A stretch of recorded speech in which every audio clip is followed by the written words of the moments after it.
All right, we're going to get started with shape and start putting this all together. Think of the process of creating a visual composition as similar to that which a writer would take in constructing a sentence.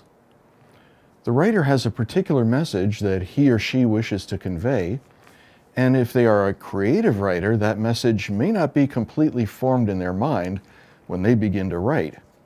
But they're confident that if they begin the process of writing, of putting nouns and adjectives, verbs, punctuation, and other elements in their proper order, they will not only discover the true meaning of their communication, but the reader will be able to discover it too. The first part of the process is one of discovery by the writer. What is it that they wish to convey to the reader? Not simply in terms of content, but in tone, in the emotional, philosophical, or other sense. If the words are not in the right order, no matter how creative they may sound, then they can't convey the right meaning to the reader. If you are making a philosophical statement about the internal spirit of the person that may or may not be captured by their photograph, the words on this slide might make sense and might suit your creative purpose.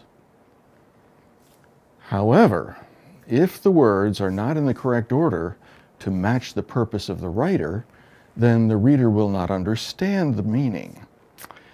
This slide shows the words that you would want to use if you were chasing a thief and trying to enlist others to help you catch them. Of course, they are the same words in each phrase, but their syntax, the connections that create meaning through the order that they're placed in, well, that's very different indeed.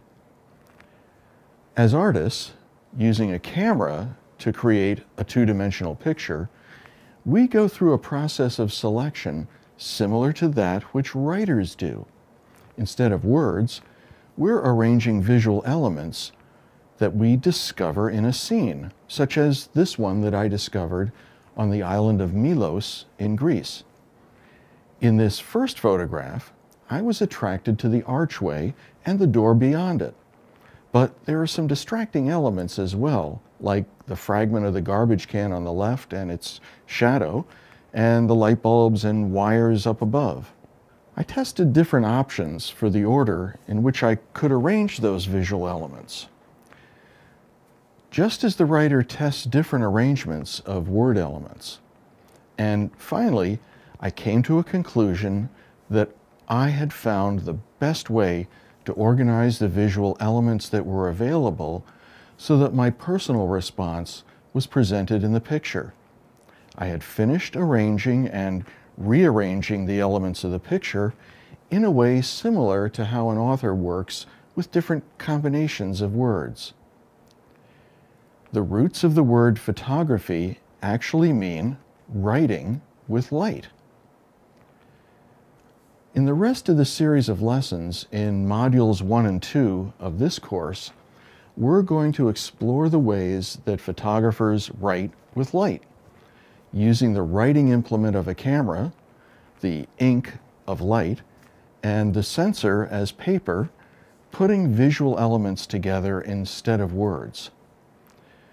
We must be keenly aware of the things that we artists call visual elements, because they are akin to the nouns, adjectives, verbs, and other structural elements for the writer. These visual elements are shape, form, texture, tone, line, color, and pattern. Let's get started with shape.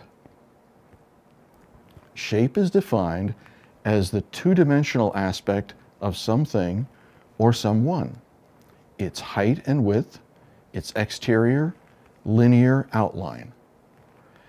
Shape does not tell us about three-dimensional aspects, just the two-dimensional. In this slide, we have a very high contrast photograph of an object. The term high contrast means fewer gray tones and more pure black and white tones. And certainly this picture qualifies. Can you imagine what kind of object was in front of the camera when this picture was made? You already know that if there is a great amount of light in the background and very little light on the foreground elements, especially if they're darker toned foreground elements, a photographer can easily create a silhouette by adjusting their exposure in the camera, like this one. With the knowledge you have gained in this specialization already, you too could make a picture just like this one. Here's a second high contrast photograph of the same object, but this time it's seen from a slightly different angle or vantage point. We certainly get a different idea from this picture about the shape of the object, and even though you probably find it difficult to determine what the object really is, you've already learned a very important lesson about what creative photographers do. We look at shape, at the outline. As an artist, you'll make choices. Among the many choices you will make will be whether to emphasize a visual element such as shape. And based on the direction you view something, what that shape will actually look like. You'll be making choices not only about the way it looks, but what the visual element will mean to the viewer of your picture. You might be able to guess what the object is from this third view. Are you ready to see what it really is? Oh! It's an American football. In this photograph, the tonal range from dark to light and the colors give us more clues as to the character of the object itself. However, because the vantage point from which the object was seen, in this case from directly above, and the lighting, which in this case is somewhat flat and shadowless, the emphasis is still on the two-dimensional aspect or shape of the football. In the previous slide, we saw how a flat, shadowless light can be used to help us emphasize shape. We can use exposure control to emphasize shape as well. In this photograph, the two-dimensional aspect of the palm trees is emphasized because the objects themselves are silhouetted. There's no detail in the textured surface of the object, no sense of depth or volume either, because the difference between the light in the background and the light on the surface of the plant was so great. The more difference there is between the amount of light falling on the front of the object and the amount of light on the background, the easier it is to create such silhouettes by changing the camera exposure.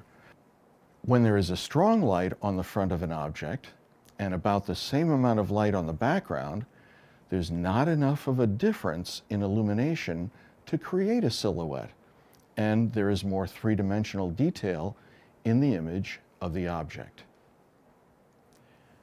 Brettos is the oldest ouzo bar and distillery in Athens, and their bottles are highly collectible.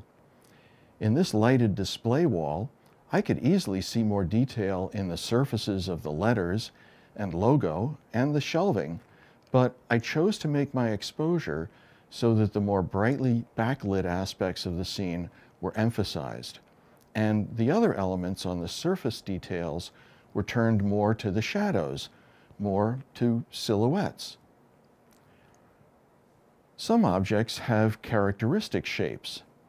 The flag of our United States of America is a good example of such an object.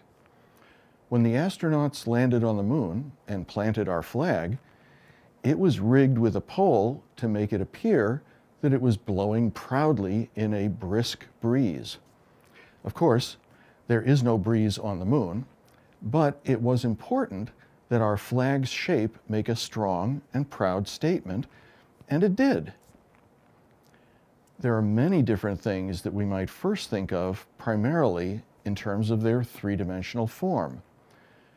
When a two-dimensional aspect of such things is emphasized by the photographer instead, he or she can convey new insights and new meanings. finding something familiar that you usually interact with in its three-dimensional form and photographing to reduce it to 2 dimensions, like this sailboat and sail, might be a good assignment to give yourself. With the introduction of our first visual element, that of shape, let's move on to the other lessons and expand our visual art elements vocabulary even further.